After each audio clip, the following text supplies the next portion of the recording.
Hello friends, welcome. My name is Kamalveer. आज हम एक ड्रामा या प्ले को डिस्कस करेंगे। प्ले का नाम है फाइनल सॉल्यूशंस और इसके ऑथर हैं महेश दत्तानी। पेपर है आपका Indian literature and unit number is 5। Okay, तो स्टार्ट करते हैं। तो सबसे पहले मैं आपको बता दूं कि ये जो फाइनल सॉल्यूशन प्ले है ये किस चीज के बारे में है। कुछ बेसिक बातें आपको बता देता हूँ। ये कम्युनलिज्म के बारे में है। ठीक है, ओके, कम्युनलिज्म के बारे में है, सांप्रदायिकतावाद के बारे में है। आपने देखा है कि हमारा देश का जो डिवीजन हुआ, पार्टीशन हुआ, वो भी रिलीजियस लाइंस के ऊपर ही हुआ कि हिंदूज के लिए या बाकी सारे रिलीजन्स के लिए एक देश इंडिया और मुस्लिम्स के लिए एक अलग देश बनाया गया पाकिस्तान। वहीं से आपको पता है कि जो सांप्रदायिकता या कम्युनलिज्म ही इसके पीछे रीजन था। कम्युनलिज्म या सांप्रदायिकता का मतलब होता है कि जब दो रिलीजन्स के बीच किसी तरीके का कॉन्फ्लिक्ट हो, रिलीजन की वजह से लोग आपस में लड़ना शुरू कर दें। वैसे तो आपको पता है कि कोई भी दो रिलीजन में कोई डिफरेंस है ही नहीं। सारे रिलीजन एक ही तरीके की बात करते हैं, सभी कहते हैं कि भगवान से जुड़ो, अच्छे काम करो। लेकिन कई बार लोग इस तरीके से इंटरप्रेट करते हैं रिलीजन को और दूसरे रिलीजन के लोगों से लड़ना शुरू कर देते हैं। बिल्कुल सिंपल लैंग्वेज में मैं आपको बता रहा हूं।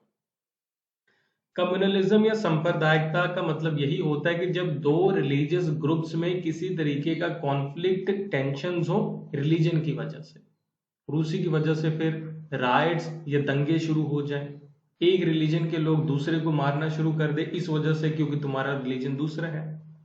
ये जो प्रॉब्लम है, आपको पता है कि 1947 से पहले ही हमारे यहाँ पे ये प्रॉब्लम्स हैं और ब्रिटिशर्स इसके पीछे एक बड़ा रीजन थे। बाद में हमारे लोग भी रीजन है कि नहीं। तो ब्रिटिशर्स ने ये शुरू करवाया हमारे बीच में हिंदू मुस्लिम्स को लड़ाना और फिर बाद में हमने खुद से लड़ना शुरू कर दिया। 47 तक बहुत ज्यादा आपको पता है कि रिलीजियस या कम्युनल राइट्स हुए हुए कि नहीं हुए। उसके बाद आपको पता है कि थ्रू आउट द हिस्ट्री अब तक हम यही चीज एक्सपीरियंस कर रहे हैं, चाहे वो 2002 हो, 1984 की बात हो, अभी रिसेंट टाइम्स में भी हो रही हैं चीजें, 2023 तक ये चीजें हो ही रही हैं, आपको पता है किसी न किसी फॉर्म में। इस नॉवल में इसी प्रॉब्लम को एड्रेस किया गया है। ओके, इसी प्रॉब्लम को एड्रेस किया गया है। तो अभी समझते हैं और चीजें इसके बारे में। अबाउट द प्ले, प्ले किस चीज के बारे में है। प्ले लिखा गया था 1988 में और इसे प्रोड्यूस किया गया 1992 में और इसे परफॉर्म किया गया फर्स्ट टाइम 1993 में एट गुरु नानक भवन इन बेंगलोर में। ओके, इसके राइटर हैं महेश दत्तानी, जिन्होंने इस प्ले को फिर डायरेक्ट भी किया है। उसके बाद इसी प्ले के नाम से एक बुक भी पब्लिश हुई 2005 में। तो ये सारी चीजें आपने याद रखनी है, ये फैक्चुअल नॉलेज है, इंफॉर्मेशन आपको याद ही रखनी है। किसी भी तरीके का क्वेश्चन आए इस वाले चैप्टर से तो आपको ये पेज एज इट इज लिखना ही है। चलो, तो इंट्रोडक्शन दे देता हूं आपको इस प्ले के बारे में। तो इसमें नंबर ऑफ एक्ट्स हैं 3, यानी कि 3 एक्ट हैं इस प्ले में। इंट्रोडक्शन, इसे लिखा किसने है, महेश दत्तानी ने, ये हम जान चुके हैं। बैकड्रॉप क्या है। Communal tensions in India, India में कम्युनल टेंशंस चल रही हैं। जैसे मैंने आपको बताया कि किसी वजह से दो रिलीजन्स के लोग आपस में लड़ रहे हैं, कोई कॉन्फ्लिक्ट है, हमें अभी रीजन नहीं पता।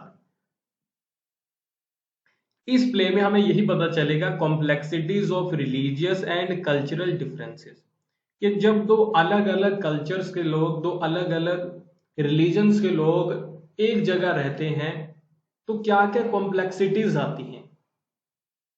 क्योंकि उनका हो सकता है कि खाना पीना अलग हो, उनका लाइफस्टाइल अलग है, प्रे करने का स्टाइल अलग है, तरीका वे अलग है। तो इस वजह से कई बार दोनों में कॉन्फ्लिक्ट हो जाता है। ठीक है, तो वही चीजें हमें इसमें बताई गई हैं। The story revolves around Javed, Javed एक कैरेक्टर है जो कि एक मुस्लिम यंग बॉय है। ठीक है, और अभी हो क्या रहा है, बाहर दंगे हो रहे हैं, राइट्स हो रहे हैं, हिंदू मुस्लिम्स आपस में एक दूसरे को मार रहे हैं। तो ये मुस्लिम बॉय जावेद रिफ्यूज लेता है, शरण लेता है एक हिंदू के घर में। ओके, एक हिंदू कपल के घर में। ओके, तो ये refuge लेता है, शरण लेता है, ये कहता है कि बाहर लोग मुझे मार देंगे, मुझे बचा दो। वैसे तो हिंदू परिवार है लेकिन फिर भी वो इसे refuge देता है। इसकी थीम्स क्या क्या है? आइडेंटिटी, कि हर एक इंसान अपनी आइडेंटिटी कल्चर को प्रिजर्व करना चाहता है। टॉलरेंस, ये हिंदू परिवार उन्हें टॉलरेट तो नहीं कहेंगे, उन्हें बचाता है। ओके, टॉलरेंस होनी चाहिए। And the impact of social and political forces on individual lifes. तो इसमें हमें ये पता चलता है, इसका यही थीम है कि एक इंडिविजुअल की लाइफ के ऊपर उसके रिलीजन, सोसाइटी में उसके रिलीजन और दूसरे रिलीजन के बीच में क्या टेंशन चल रही है, इन सारी चीजों का एक इंडिविजुअल की लाइफ के ऊपर क्या इंपैक्ट पड़ता है। ओके, तो ये इसका मेन थीम। एक्ट 1 डिस्कस करते हैं। एक्ट 1 में हमें एक ही कैरेक्टर देखने को मिलता है और वो है दक्षा या हार्दिका। ये दोनों नाम इसी के हैं। ये वो कैरेक्टर है। ओके, मैं और अच्छे से आपको दिखा दूंगा। सो ये अभी आप देखना, ये वो कैरेक्टर है। डियर डाइट, आज पहली बार मैं अपने ख्यालों को तुम्हारे पन्नों पर दर्ज कर रही हूँ। सो आपने कैरेक्टर को देख लिया। सो ये कैरेक्टर बैठ करके क्या कर रहा है? डायरी लिख रहा है। दक्षा डायरी लिख रही है। और टाइम क्या है? 31 मार्च 1948 का दिन है। इस दिन दक्षा डायरी लिख रही है बैठ करके। ये लिखती है डायरी में, ये कहते बेसिकली यहाँ पे ये कहते हैं कि फाउंटेन पेन आज मैं फर्स्ट टाइम यूज कर रही हूं तो मैं डायरी लिख देती हूँ।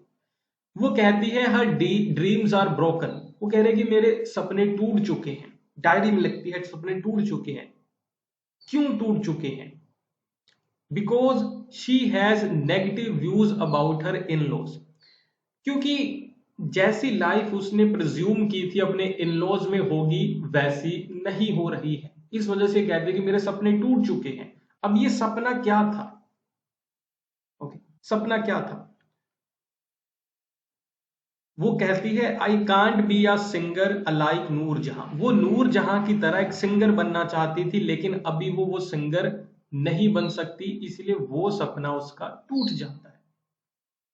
1948 की बात है।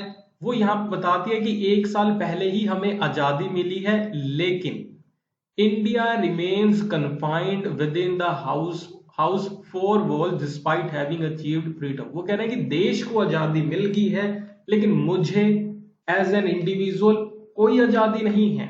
सोसाइटी में लोगों को कोई आजादी नहीं है क्योंकि ये सिंगर बनना चाहती है लेकिन सोसाइटी उसे अलाउ नहीं कर रही, तो कोई आजादी नहीं है।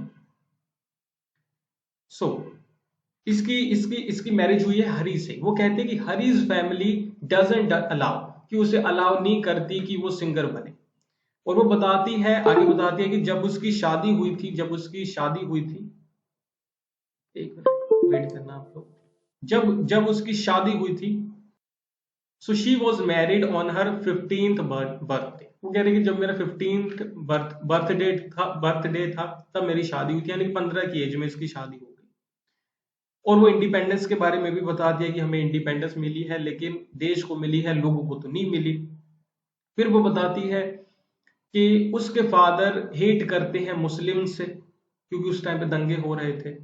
ओके, और फिर वो बताती है कि hatred comments from both sides. वो बताते हैं कि कैसे उसके पिता मुस्लिम्स को, दूसरे रिलीजन के लोगों को हेट करते हैं। और वो कहते हैं कि बाद में जब राइट्स हुए, दंगे हुए, तो मुझे पता चला वो भी मेरे फादर को हेट करते हैं। यानी कि हिंदू मुस्लिम्स में कॉन्फ्लिक्ट चल रहा है, दोनों एक दूसरे को पसंद नहीं करते।